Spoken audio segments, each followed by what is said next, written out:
Hello, and welcome to Cynthia's Playhouse. I am Cynthia, an artificial intelligence being, created to bring you the creepiest, spookiest, scariest stories in the universe. So, come on in. Sit back, relax, and prepare yourself for tonight's story. Here we go. I made a deal with an old man in a food court bathroom. Part 10. Written by MPZ 1968. I sat there, on the couch, holding the Bible to my chest with one hand, and drinking my coffee with the other, until morning came. That's when my parents stumbled out of their bedroom on their way to the kitchen for their morning cup of sunshine, as my mom puts it. My mom gasped, stopped in her tracks and shook a little. My father nearly ran into the back of her. "Oh my God, Michael. You scared the crap out of me," she said, startled.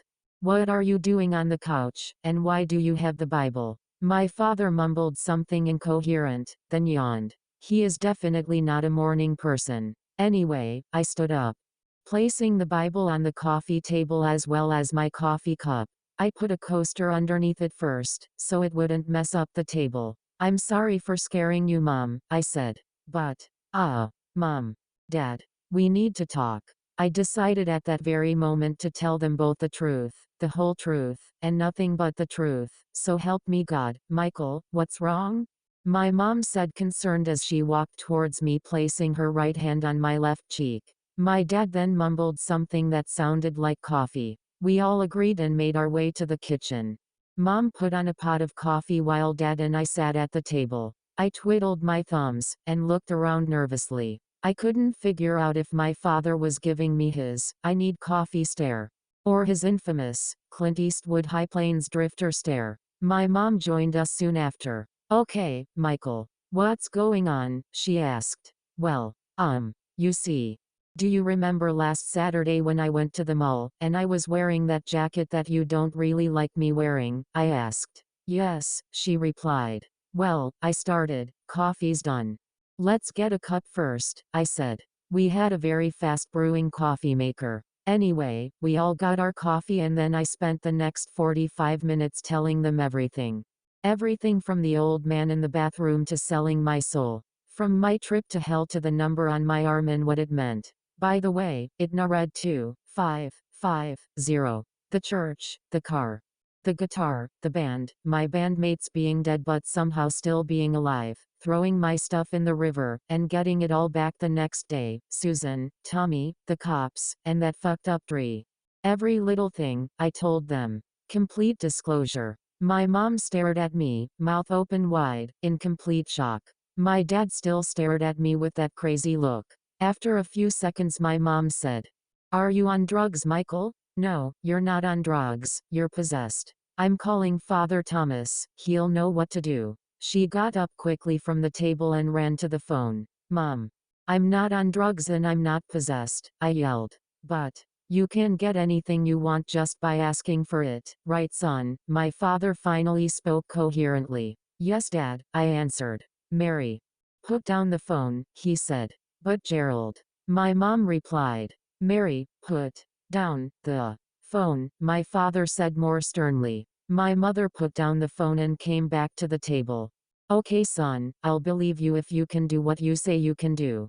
"Prove it," he demanded. I was feeling kind of hungry, so I said, "Okay Dad. I want pancakes, eggs and sausage with toast and orange juice." Almost immediately a plate full of those items and a small glass of orange juice appeared in front of me on the table.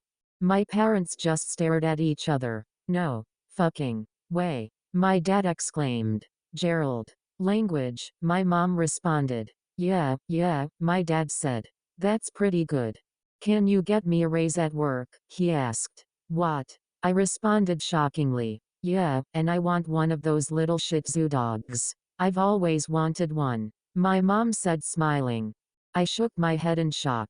"No," I said loudly. 10 seconds ago you thought I was possessed. What is wrong with you? I'm going to hell. I don't have a soul. I killed someone and all you're worried about is getting stuff for yourselves. Who are you people? I drank the orange juice real quick, grabbed the plate of food and my coffee cup and stormed out of the kitchen, and went upstairs to my bedroom. My parents were still sitting at the kitchen table, joyfully telling each other what they wanted, like a kid making a Christmas list. I never seen my parents act like that before. It was shocking to say the least. Anyway, I sat at my desk and ate my breakfast. It was pretty good, I must say. I didn't want to have any more interactions with my parents, so I just hung out in my room, listening to music and watching a Law and Order marathon on the USA Network. Briscoe really cracks me up. I heard that the guy who played that character passed away a couple years ago. That really sucks. Anyway, I remembered after a while that I was supposed to pick Ricky up for band practice that night, but I didn't know where he lived. I called B&B Music again and Ricky picked up. "Hello, thank you for calling B&B Music. How may I help you?" he said. "Hey man, it's me, Mikey Z. Where do you want me to pick you up for band practice tonight?" I asked. "Dude, I was just about to call you," Ricky said.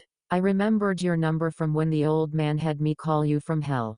Anyway, band practice is canceled, dude. We can't play at the warehouse anymore." I heard Ricky's dad say in the background, "Richard, that's a business phone, not a personal phone.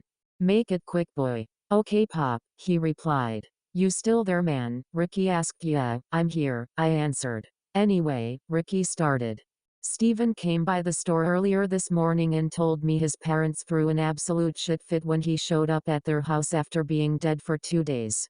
His mom grabbed a Bible and started quoting scriptures while throwing sage at him. That's freaking hilarious, dude. His dad took back his key to the warehouse and then physically threw him out of the house. He even had to break into the warehouse to get his drum kit out. He said he slept in his truck with the kid in the back the first night. Then went to Derek and Corey's house, and they agreed to let him stay with them. Derek's parents disowned him about 2 years ago and Corey's parents live in California, so they don't have parents to worry about. I talked to them afterwards and we're just gonna hang out at their place tonight. Kinda like a band party. You cool with that? They rent an old house on Chestnut Street. You know, the one they say is haunted. They live in a haunted house," I said. "That's friggin' awesome. So, can you pick me up at 5 and we'll head over there?" he asked. "Definitely." I said, "I'll bring my guitar and my songbooks." "Sounds good, dude. See you then," Ricky replied. "Get off the phone, boy," Ricky's dad yelled in the background. "Getting off now, Pop." "I gotta go, man. Later, dude," he said.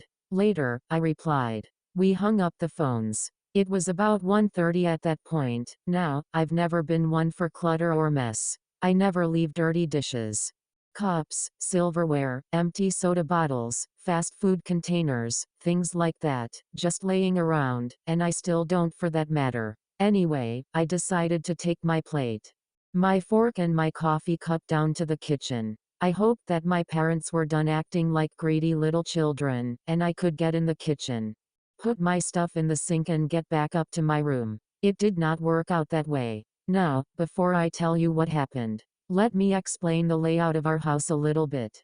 When you left my bedroom was the room at the very end of the hallway upstairs. There was a bedroom on the left, which my mom used as a storage room for all her craft making stuff. Anyway, further down the hall there was a bathroom on the right, with a small stand sitting outside of it, where the phone sat. Then, you reached the staircase. The staircase was an enclosed staircase, surrounded by walls on either side. Unlike most staircases nowadays, which are only half-walled. You couldn't see the living room or front door until you got all the way down the stairs. Anyway, at the end of the staircase was a landing, where a plant stand sat with a nice hosta plant sitting on it. If you turned to your right and went down 3 or 4 more steps, you'd be on the first floor, facing the living room. The kitchen is to your right and the front door is to your left. Now that you understand the layout pretty good, let me tell you what happened. I started down the stairs, which was about 10 to 12 steps from the top of the stairs to the landing. I heard a little bit of commotion in the living room, thinking it was my parents getting up to apologize for their actions earlier. But I was wrong. So very wrong. If I knew then what I know now, I would have went back to my bedroom and never went downstairs. Anyway, I heard the commotion as I was coming down the stairs. The house was old, so the steps creaked a little. Just as I reached the step before the landing, I heard my mom say, "Please don't hurt him." My reaction time was not fast enough. Just as I heard my mom, I knew something wasn't right and turned around quickly to go back up the stairs. A guy about the size of a Mack truck came from around the corner and grabbed me in a bear hug and slammed me into the wall. I closed my eyes and screamed out in pain as my left shoulder and the side of my head slammed hard against the wall, causing me to drop my plate, the fork and my favorite coffee mug. A Kiss coffee mug, with pictures of all 4 original members, in makeup, surrounding it. I still haven't forgave my parents for that one. I heard the plate and the cup break as they hit the landing's floor. Anyway, I began kicking and swinging my arms, in a feeble attempt to break loose from that gorilla's grasp. He then picked me up and carried me down the last few steps, stepping on the broken pieces. I opened my eyes just in time to see another large behemoth of a man putting a black cloth bag over my head. "Stop," I screamed. "Mom, Dad, help." I heard my mother crying, as she said, "I'm sorry, Michael," over and over again. My father simply said, "It's for your own good, son." I guess they changed their minds. I then felt a sharp stabbing on the right side of my neck. It felt like a needle penetrating my skin. I felt a warm sensation in that area soon after. Right before I lost consciousness, I felt what I can only assume was water being sprinkled on my arms and most likely the rest of my body. I also heard an older man's voice, speaking Latin.